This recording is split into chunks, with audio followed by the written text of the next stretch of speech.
Morning everyone, आपके अपने YouTube channel teach commerce में आपका स्वागत करते हैं। जैसा कि हमारा टेंस का क्लास चल रहा था, टेंस में हम लोग देख रहे थे प्रेजेंट टेंस का मैंने पूरा खत्म कर दिया था, इंडेफिनिट और पूरा जितने भी टेंस है प्रेजेंट के।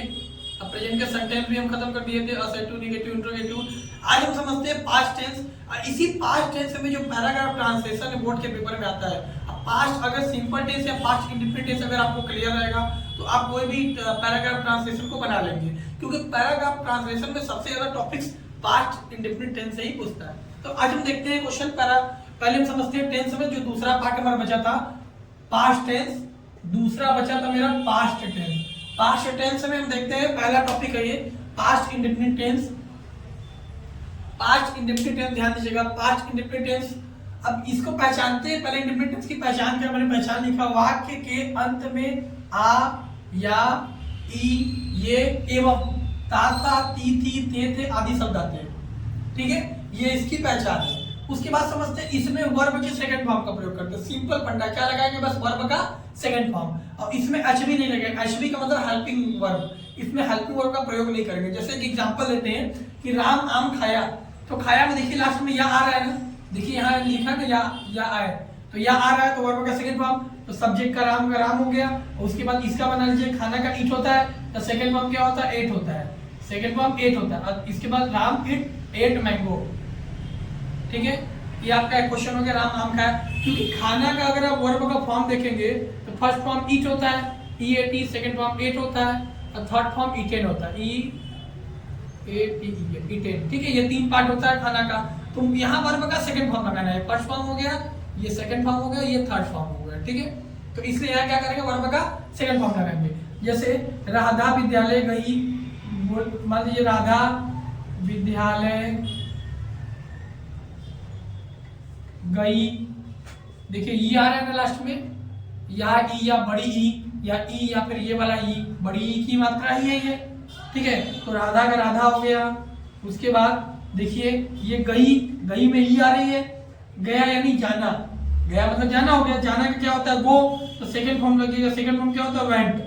अब जब भी कहीं जाना का प्रयोग हो तो वहां पर प्रीपोजिशन टू का प्रयोग जरूर करते हैं। कहीं पर भी जाना हो आना हो तो वहां टू का प्रयोग जरूर करेंगे टेंस में, टू। उसके बाद Radha went to school, Radha कहाँ गई, स्कूल गई। ठीक है, राधा वेंट टू स्कूल हो गया। ये आपका दो एग्जांपल हो गया। अब देखिए ये तो सिंपल सा टेंस, एक आध क्वेश्चन और देख लेते हैं, फिर उसके बाद इसके निगेटिव टेंस को बताते हैं। एक क्वेश्चन और देखते हैं, बढ़ई ने कुर्सी बनाई। अगर देखा जाए बढ़ई ने एक कुर्सी बनाई। अब देखिए बढ़ई को क्या बोलते हैं, द कारपेंटर, द कारपेंटर। उसके बाद बनाना का मेक होता है, तो सेकंड फॉर्म मेड होता है, कारपेंटर मेड। उसके बाद एक कुर्सी अ चेयर हो गया। तो क्या होगा, the carpenter made a chair, यानी बढ़ई ने क्या की, एक कुर्सी बनाई। ठीक है, बढ़ई ने एक कुर्सी बनाई, तो बढ़ई यानी भैया बढ़ई एक कुर्सी बनाई, बढ़ई ने एक कुर्सी बनाई। द कारपेंटर बनाना का मेड होता है, उसके बाद एक कुर्सी का अ चेयर। ठीक है, ये हो गया आपका। अब हम समझते हैं, ये तो हमारा असर्टिव सेंटेंस था। अभी जो टेंस बताया वो हमारा कौन सा था, असर्टिव सेंटेंस। ठीक, असर्टिव सेंटेंस था। अब हम स्टार्ट करते हैं इंट्रोगेटिव सेंटेंस।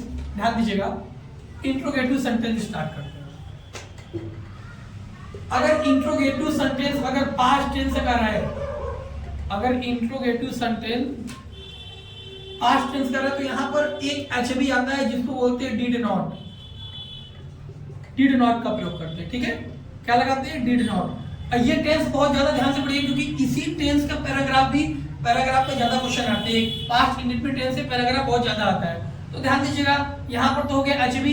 एचवी में क्या लगेगा, डिड नॉट। कब, जब जब निगेटिव सेंटेंस बोले तब। क्या बोले, निगेटिव। जब निगेटिव सेंटेंस बोले तो क्या होता है, डिड नॉट। अब पास्ट टेंस बहुत ज्यादा इंपॉर्टेंट है, ये आता भी है। ठीक है, ध्यान दीजिएगा। तो निगेटिव जैसे राधा या फिर राधा विद्यालय नहीं गई। अगर मान लीजिए राधा विद्यालय नहीं गई, जब भी आप डिड नॉट का प्रयोग कर देंगे तो फिर वर्ब का सेकंड फॉर्म नहीं लगाएंगे, फिर वर्ब के फर्स्ट फॉर्म पर आ जाएंगे। तो राधा का राधा हो गया।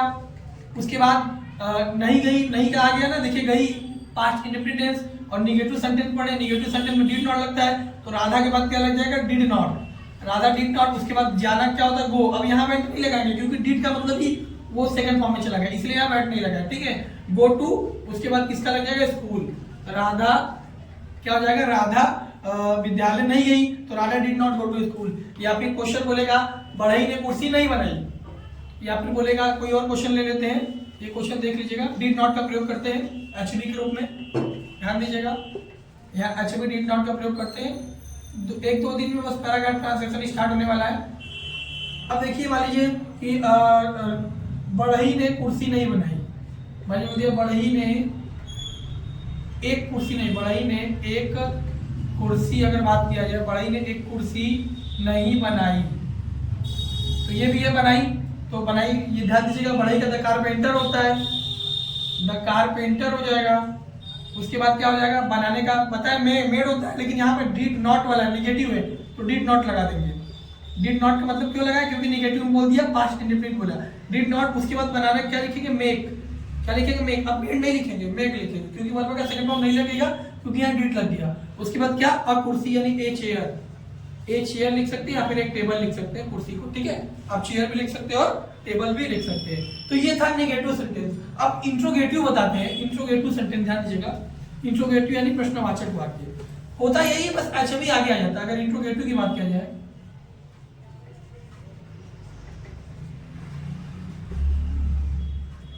इंट्रोगेटिव सेंटेंस में क्या होता है, बस एचबी आगे आ जाता है। एचबी का मतलब डिड जो होता है वो आगे रहता है, डिड आगे रहता है, ठीक है। अब यहाँ दिखा सकते हैं डिड आगे रहता है, ठीक है, डिड कहाँ रहता है, आगे।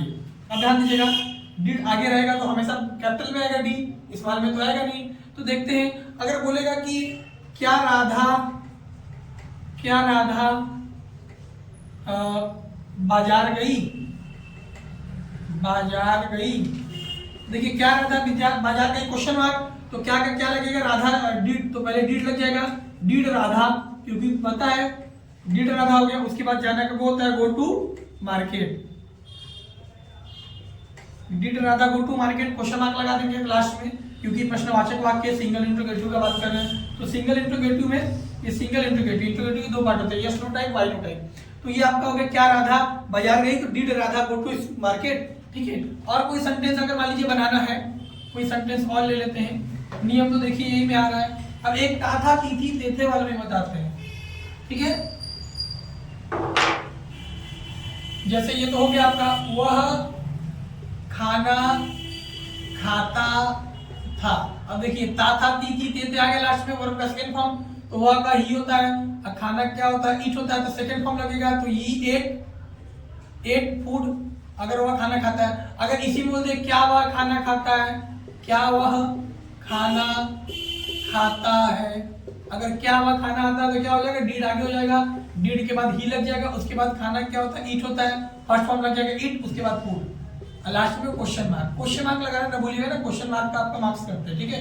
ये तो इंट्रोगेटिव था सिंगल। अब उसके बाद बताते हैं, ये इंट्रोगेटिव हो गया, पास्ट इंडेफिनिट हमारा समाप्त होता है। अब इसी में पास्ट कंटीन्यूअस स्टार्ट करते हैं, ध्यान दीजिएगा, ये इंडेफिनिट तो आपका हो गया। अब हम समझते हैं past continuous tense. Past continuous tense में क्या होता है, बस एक चीज बन जाता है, रहा था रही थी रहते, यानी पास्ट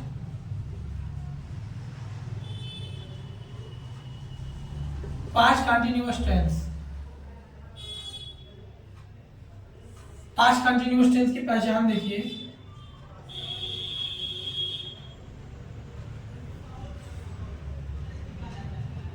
पास्ट कंटीन्यूअस टेंस की पहचान क्या होता है,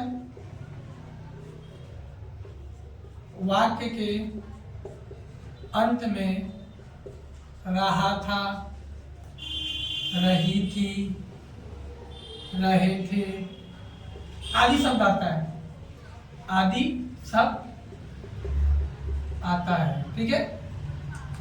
तो यहां कैसे करेंगे, सिंपल फंडा बात करते हैं। तो आदि आता है, तो अब देखिए क्या करेंगे, सबसे पहले इसमें नियम की बात करते हैं। अगर नियम में देखा जाए तो सबसे पहले नंबर पे एचबी, इसमें एचबी आता है। एचबी में क्या आता है, वाज और वेयर का प्रयोग होता है, ठीक है। अब सेकंड क्या होता है, इसके वर्ब में जो इसका वर्ब होता है, इसके वर्ब में आईएनजी को जोड़ देते हैं वर्ब के फर्स्ट फॉर्म में। इसमें वर्ब का फर्स्ट फॉर्म लगेगा क्योंकि वाज वेल लग जाएगा, ठीक है। जैसे अगर बोला जाए कि वह विद्यालय जा रहा है, या वह वह दिल्ली, अगर मान लीजिए वह दिल्ली जा रहा था, वह दिल्ली जा रहा था, तो सबसे हेल्पिंग वर्ब ये सब्जेक्ट हो गया ही, उसके बाद ही के साथ वाज लगेगा क्योंकि ही सिंगुलर है, हेल्पिंग वर्ब ही वाज। कैसे पहचानेंगे ये पास्ट कंटीन्यूअस टेंस है क्योंकि लास्ट में क्या है, रहा था, ही वाज, उसके बाद जाना का गो होता है तो फर्स्ट फॉर्म में आईएनजी जोड़ देंगे, गोइंग हो जाएगा, गोइंग टू, उसके बाद कहा जाता है दिल्ली। एक क्वेश्चन और लेते हैं, ठीक है, ये दिल्ली हो गया। अब मान लीजिए अगर बोला जाए प्लूरल में लेते हैं, वे लोग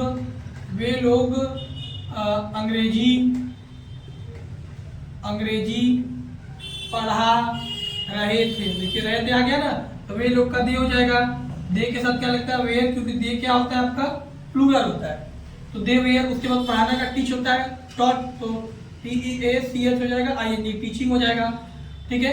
टीचिंग क्यों लगा, क्योंकि वर्ब का फर्स्ट फॉर्म का प्रयोग करते हैं, ING टीचिंग, उसके बाद इंग्लिश, तो ये हो गया आपका इंग्लिश, दे टीचिंग इंग्लिश। ये असर्टिव सेंटेंस था, पास्ट कंटीन्यूअस का कौन सा टेंस था, ये असर्टिव सेंटेंस, ठीक है। अब हमारा स्टार्ट होता है, असर्टिव सेंटेंस हो गया, पास्ट इंडेफिनिट हो गया और पास्ट कंटीन्यूअस टेंस हो गया, ठीक है, ये असर्टिव है। तो इसको हम देखते हैं फिर निगेटिव फॉर्म में करते हैं। निगेटिव में क्या होता है, बस वाज वेयर आगे चला जाता है। अगर असर्टिव समझ लिए तो हम निगेटिव की बात करते हैं। निगेटिव में क्या होता है, एच भी आगे होता है। आइए इसी को देखते हैं, निगेटिव की बात करते हैं तो निगेटिव में एच भी आगे होता है। पहला नियम एच भी आगे का मतलब हेल्पिंग वर्ब आगे होता है, ठीक है। अब क्या होगा, वाज होगा कि वेयर होगा, वो क्वेश्चन पे डिपेंड करेगा, और बाकी नियम पुराना होता है, बाकी नियम पुराना वाला, ठीक है। बाकी नियम पुराना वाला लगा सकते हैं, जो पुराना नियम है आपका, जिसे वर्ब में आईएनजी जोड़ते हैं। जैसे वह दिल्ली जा रहा था, तो क्या वह दिल्ली जा रहा था, अगर बात करते हैं क्या वह दिल्ली जा रहा था, देखिए प्रश्नवाचक वाक्य क्या गया, तो क्या हो गया, वाज एक तो होता है एच बी यानी वाज और वेयर। अब यहाँ क्या लगेगा, आगे वाज लगेगा कि वेयर लगेगा, हम जगह छोड़ देते हैं, नहीं पता वाज की वेयर, तो सबसे पहले इसमें सब्जेक्ट ढूंढते हैं, सब्जेक्ट यानी करता कौन, वह का ही होता है, ही के साथ क्या लगता है, वाज। अब यहाँ लगा देंगे वाज ही, उसके बाद वर्ब लिखेंगे, जाना का गो होता है तो क्या हो जाएगा, गोइंग टू, उसके बाद दिल्ली लगाने के बाद लास्ट में प्रश्नवाचक चिन्ह लगाना जरूर, प्रश्नवाचक चिन्ह जरूर लगाएंगे, भूलेंगे नहीं, ठीक है। यहाँ पर हो गया आपका। अगर मान लीजिए कोई और क्वेश्चन ले लिया जाए, क्या वे लोग अंग्रेजी नहीं पढ़ा रहे थे, अगर बात कर दिया जाए, ये अब लाइन खींचना नहीं है आपको, बस हम ऐसे बताएं कि आप जगह छोड़ दीजिएगा, उसके बाद वहां सब्जेक्ट के अनुसार बनिएगा कि वाज वगैरह का कि वेयर, वाज का प्रयोग सिंगुलर के साथ, वेयर का प्रयोग प्लूरल के साथ करते हैं, ठीक है। तो ध्यान दीजिएगा, ये हो गया। अब इसके बाद और आगे बात करते हैं, अगर आगे चीज की बात करते हैं तो यहाँ पर अब क्या देखेंगे, क्या वे लोग हिंदी पढ़ा रहे थे, ध्यान दीजिएगा, क्या वे लोग हिंदी पढ़ा रहे थे, तो क्या भराएगा नहीं पता, मैं जगह छोड़ दिया, तो वे लोग को पहले लिखेंगे, सब्जेक्ट कौन, वे लोग का क्या होता है, दे। अब दे के साथ तो वाज तो लगेगा नहीं, तो क्या लगता है, वेयर, ठीक है, क्या लग जाएगा, वेयर दे, उसके बाद पढ़ाना का टीच होता है, टीचिंग हो जाएगा, टीचिंग हिंदी, ठीक है, लास्ट में क्वेश्चन मार्क, ठीक है। तो ये क्या हो गया आपका, वेयर दे टीचिंग हिंदी, क्या वे हिंदी पढ़ा रहे हैं, ठीक है। तो पहले का क्या हो गया, फिर वे लोग का दे हो गया, THEY दे, ठीक, उसके बाद Hindi, they teaching Hindi, they teaching to Hindi, ये हो गया आपका इंट्रोगेटिव हो गया। तो पास्ट इंडेफिनिट का नेगेटिव इंट्रोगेटिव हो गया और पास्ट कंटीन्यूअस का नेगेटिव इंट्रोगेटिव हो गया। अब नेक्स्ट वीडियो में आपको मिलेगा पास्ट परफेक्ट टेंस। अब पास्ट परफेक्ट टेंस और इंडेफिनिट टेंस सबसे ज्यादा इंपॉर्टेंट होता है, ठीक है। नेक्स्ट वीडियो में आपको मिलेगा पास्ट परफेक्ट टेंस, और पास्ट परफेक्ट टेंस के तीनों रूल को हम जानेंगे। तब तक लाइक कीजिए, सब्सक्राइब कीजिए, थैंक्स।